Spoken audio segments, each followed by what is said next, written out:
Hey everybody, nice to see you guys. I am back in Australia, which is really nice. And I thought I would come and have a chat to you guys today because over in the hub, we have so many questions about I'm going to do my logo. What do you think it should be? I'm trying to name my business. What do you think it should be? I'm just about to come out and I need to get some marketing material. What do you think it should look like? And it's a really cool set of questions that all have to do with branding. So I'm not a branding expert. I'm not a graphic designer. I'm also not a marketing guru, but I have helped many, many mentees, and I have rebranded my own clinic. First as a practitioner, then as a multimodality clinic, had rebranding 3 or 4 times there, and I've branded e-courses. We've looked at books and all the other type of paraphernalia that goes with running a business. So I wanted to share with you guys the things that have helped me along the way when it comes to branding. So I want to open up a conversation to consider today about branding your business. So if you're just joining us, what is it about branding and marketing your business that you want to know about?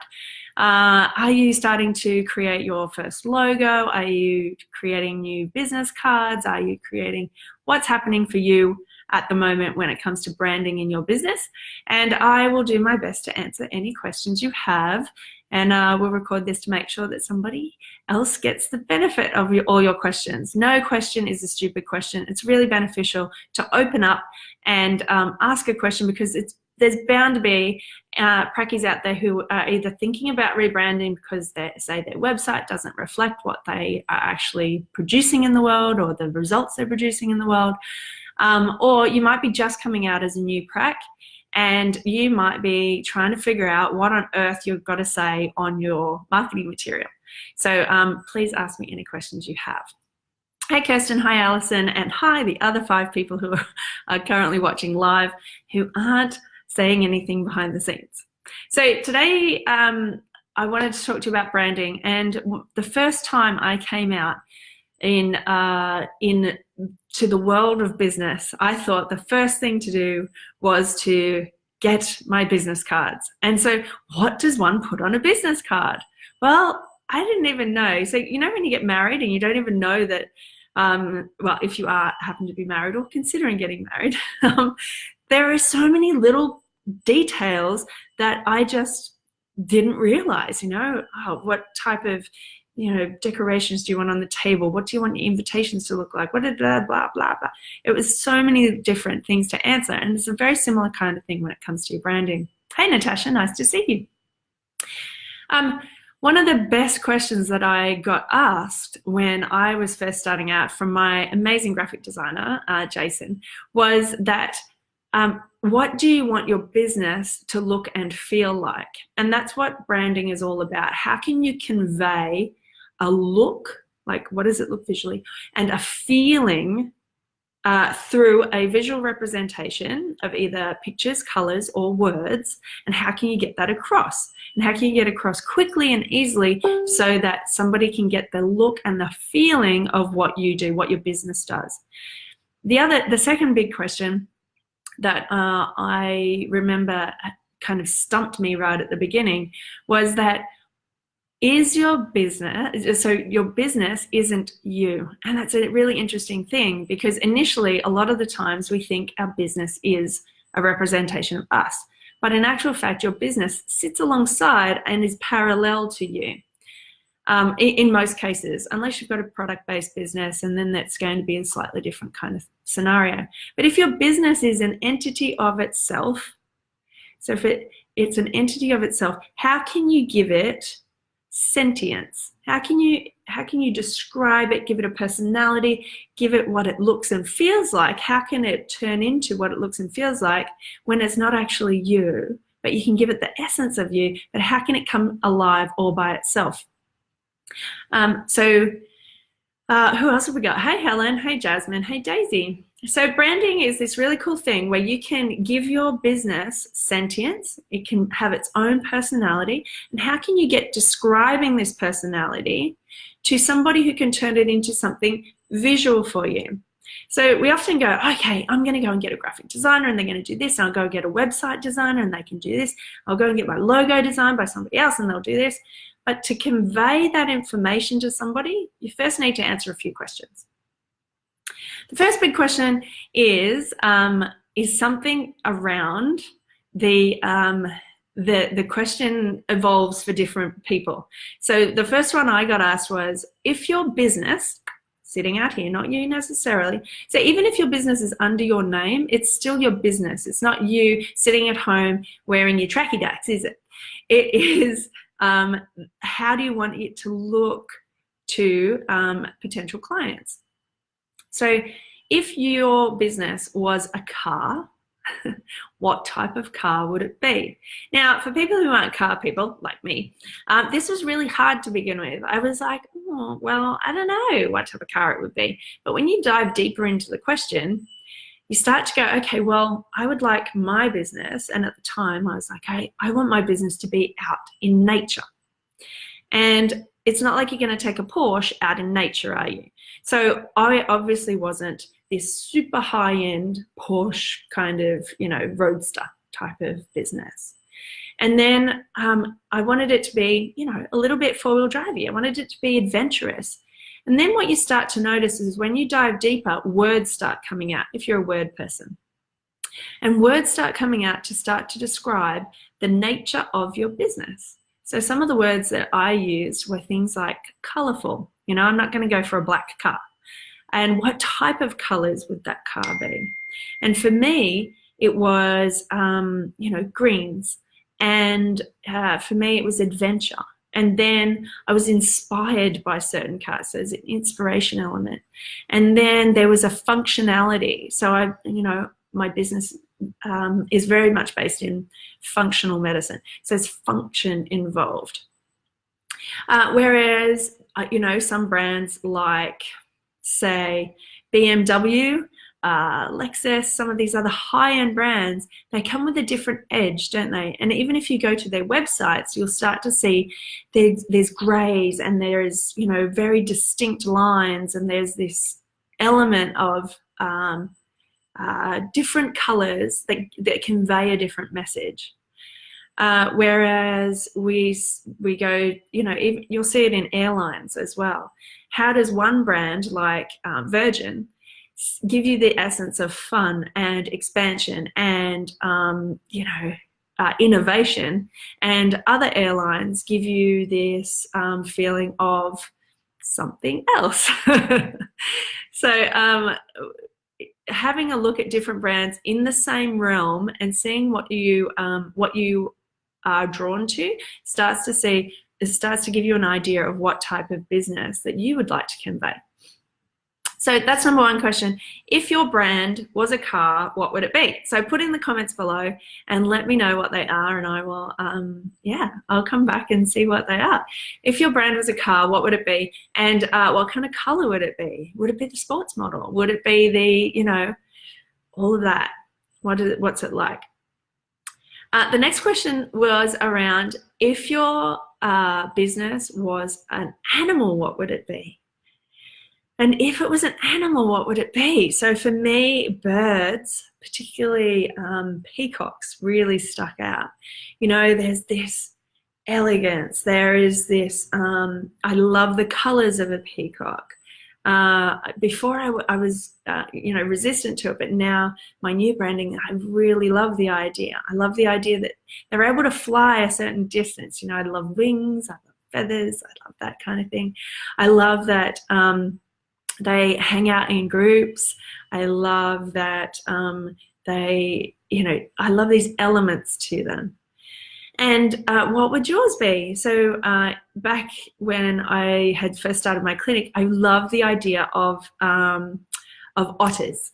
It is otters. Yeah, how they all just play together. And back when I was first starting my first branding in my clinic, we had I had Hessian You know, the feeling of a Hessian bag, that real natural, there was texture to it. There was, you know, and there was growth, that whole image of hands growing a seedling out of it. And otters, we were all, you know, we had 9 different practitioners in that practice, and we all just, it was a beautiful, fun time whenever we got together for our Christmas parties and things like that, our staff meetings. There was just this sharing and this wonderfulness. So if your business was an animal, that's the second question, what would it be? So Jasmine says, a sporty gold Audi. I love that. So high end, a bit of bling, you know, there's something about it that stands out, right? It turns heads, that kind of element. And how is your current website or your current material representing that? Kirsten says, a light pink Suzuki Swift, fast, moving, feminine, right? How is your current business and how you're displaying your business, how is that reflected in it? And I know quite a few naturopaths who have that bright pink, that fuchsia pink, that's a highlight in their branding or their logo, and it really pops and it really gives that feminine element to it. Daisy, I'm something a little bit funky, maybe an old MG, but then I need practicality too.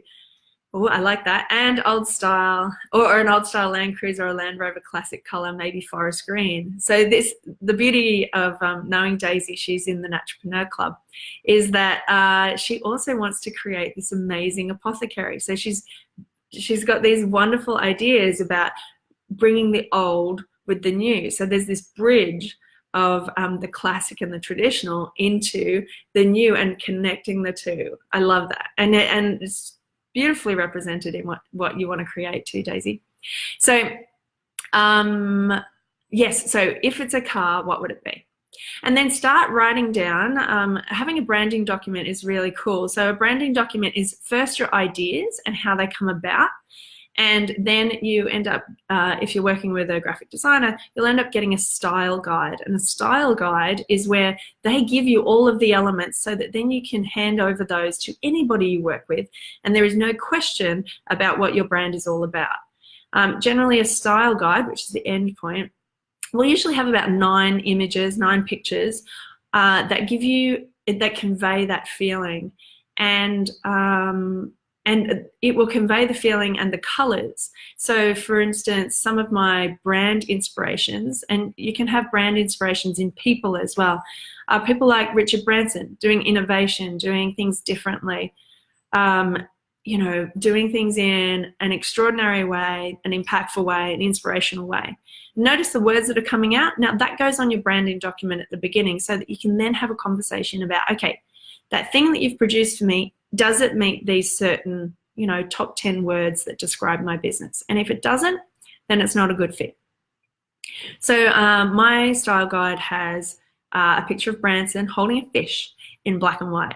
It's got a picture of a peacock. It's got some really amazing elements that have teal colors and purples and blues in it.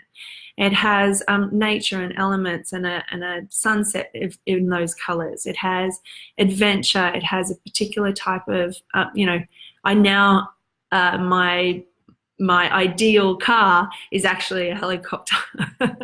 So that's the type of branding elements and images that represent my style. Then underneath that in the style guide, there's also the types of fonts you use, the specific fonts that you use and the specific thickness of those fonts, as well as your 3 colors. So whatever your primary, secondary, and tertiary colors are, maybe a highlight color, and those specific colors when it comes to who's going to be able to use them and that kind of thing. So once you've got that information in a style guide, you can give that to anybody and they're then able to create from that. Makes things very easy. And if you've ever tried to get your logo recreated or a logo created, it's an interesting conversation to have unless you already have an idea about what's going on. So back here with the branding document, when you start to describe your car, when you start to describe your animal, that your business happens to be, there will be words that go with that. Just like Daisy was saying, funky, traditional, practicality, greens, that kind of thing. Those words start to create a branding document. Jasmine was saying sporty, gold. There's some words that go with that that will be created. So you need your top 10 words. Those words also bring a mixture of what type of benefits or what type of journey you want to take your clients on, what type of end goal you have in mind. And for me, I always had inspiration as one of those words. And so what are the words that your clients describe you as? And sometimes if you're only just starting out, it might not be the words that your clients describe you as, but it might be the words that the people around you describe you as. And we've had this challenge before in the hub, and it was a wonderful challenge to have, is if you were going to put it on social media, or if you're going to ask 10 of your friends by texting them, what 3 words describe what I do for you? What 3 words describe what I'm good at? And then see what words you get back. And inspiration is always one of the words I got back, so I put that definitely in my branding document to be able to then convey to a graphic designer or that kind of thing on what elements I need to convey it in a business sense and in a visual and feeling sense. So get your top 10 words, and my challenge is go and find 10 people to answer the question, or pop it on your personal Facebook and ask what 3 words describe what I'm good at. So you can even use this as an excuse. I've got this challenge, and what are the 3 words to describe what I'm good at? Once you get those words, you're then starting to get a feeling from those words if you're a word person. And if you're not a word person and you're a visual person, get over on Pinterest, get over on, even Google, and go to the images section, and you'll be able to just put in some of those words, and you'll be able to see the colors that come up. You'll be able to see an imagery of the things that make you feel alive, the things that make you get a feeling for what your business is growing into or what you want it to convey to people. And then utilize some of those pictures to create your own vision board. And a vision board we've all used before when it comes to manifesting something new in our lives. But when you've got a vision board for what your brand might be, it's a branding board, or it's called a mood board. If we were to just, consider, if I was going to create a mood board for depression, right? If I give you that word, depression, what would be some of the things that come up? Some of those are things like storms. There's going to be a lot of black and white and grey, right? There's going to be a lot of closed-inness. There's going to be a lot of, you can get the feeling of the images that would come up because of a word. Now, the same thing for a mood board when it comes to your words to describe your business. You get that word, and then you go, okay, what would that look like for me? What would that look like for my business? So, for instance, inspiration for some people might be Mother Teresa and a whole bunch of people helping and volunteering in different areas. Inspiration for other people might be, for me, it happens to be an amazing trip away, travel. It might have to do with, helicopters. It might have to do. Inspiration for me is adventure. But what does that look like, and what imagery and what colors start to come through? Of course, if you were to use the term autumn, everybody starts to get an imagery of the reds, yellows, browns, the turning of the leaves. If you were to go winter, you're going for it. And what does it look like for your particular business? So what have we got here? Jennifer, I'd be a koala if we were talking animals. Warm, cuddly, and wanting lots of comfort and warmth. I love nature, trees, and sleep. So this is the other thing. What does the imagery of that look like? And how can you create a mood board to convey those words? Nature is an amazing thing. When we talk about nature, to some people, they're thinking, some boating people think about nature as this menacing, Mother Earth can be, wow, powerful and intense and storm-like. But for others, it might be that nature is a sunrise. Nature is, a sprout coming out. Nature is, what is the imagery of that word for you and your business? Sleep, again, for some people, there's a lot of angst around sleep, but what does sleep look like? And you use the word cozy, comfort, warm, and cuddly. So I'm just thinking big doonas and a nice hot cup of tea or a hot cacao and, you know, that type of nurturing and nourishment. So once you've got your top 10 words and you've got, say, if you've ever been on Pinterest before, it's very addictive. And I use Pinterest to get that feeling, that visual feeling for anything that I'm starting that is something new. And oh my goodness, there is so many images on there, and you're like, oh, I like that one, I like that one, I like that one. And to create at least a mood board of at least 10 to 30 images allows you then to convey all of that information to somebody you're about to pay lots of money to, generally, to be able to create your logo or your branding for different things for your business.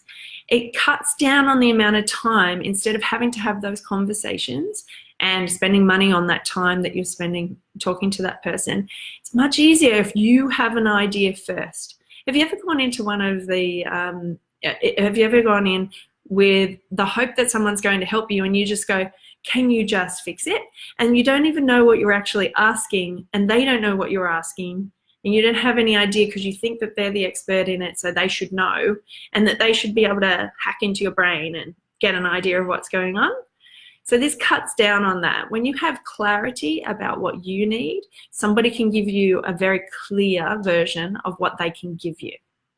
And so I've found, working with lots of VAs, lots of people from all different areas in my team. So a lot of my team are in the US. I've got some in the Philippines. I've got some, that do different parts of my business. Some of them are web developers, web designers, graphic designers.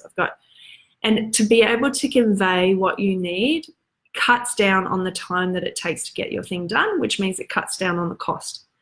And so if you can get those 10 words first, and you can get those 10 images, you're then going to be able to get into a conversation that's going to be constructive, rather than a table tennis of emails going back and forth as to, oh, no, I don't like that, or I do like that, or I don't like that, oh, you got it completely wrong, I don't know why I've got you doing this job in the first place.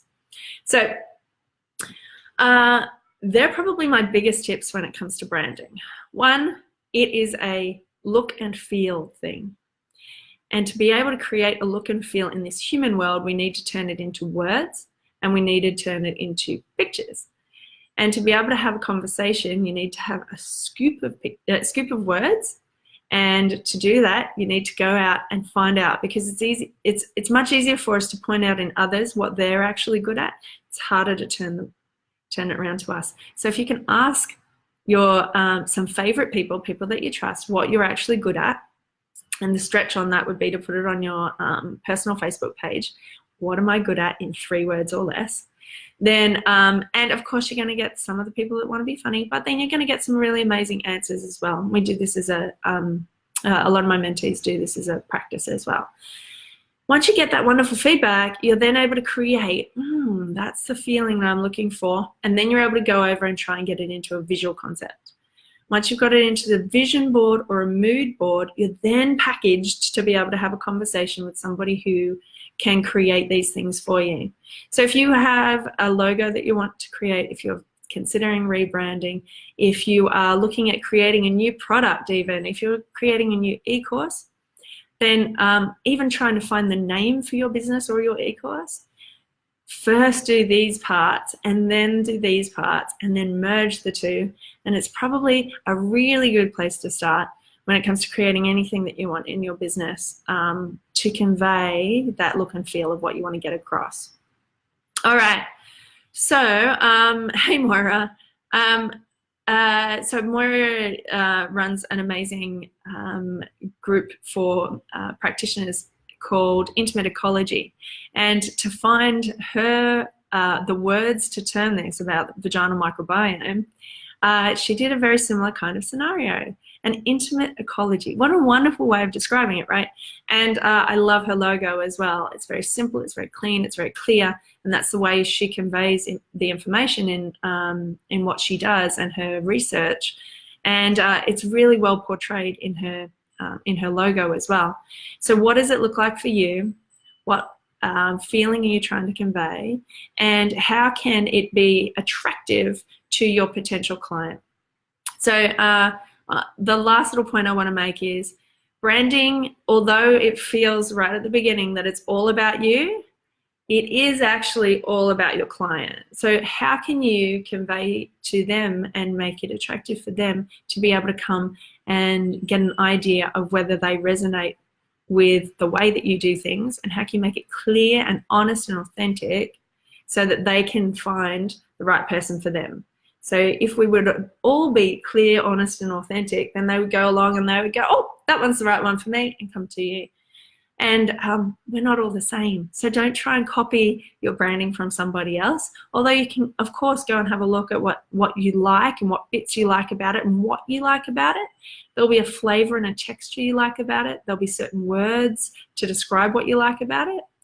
And there'll be things that you really don't like as well. That's a really good thing as well. Now I'm going on a tangent. But if you notice the things that you really don't want, you know, I really don't want corporate as part of my my logo and my branding. And I'm very clear when I'm talking with somebody, please don't make it corporatized, because I don't want to convey that feeling, because somebody who wants a corporate mentor or wants somebody who works with that type of thing, they'll go and find the person that's over in corporate. Whereas the person who wants fun, adventure, something that's in alignment, truth, honesty, they'll find me. So hopefully this has been a wonderful conversation to consider today when it comes to your branding, your rebranding, or anything that you're creating in your business. And like any of the things that we do in these conversations, what can you take action on from what you heard today? What can you take action on that you could do today to be able to move your business forward? And if this has been useful for you or somebody else that you know, please feel free to pass it on. And I will catch you in the next Training Thursday. All right, see you later. Bye.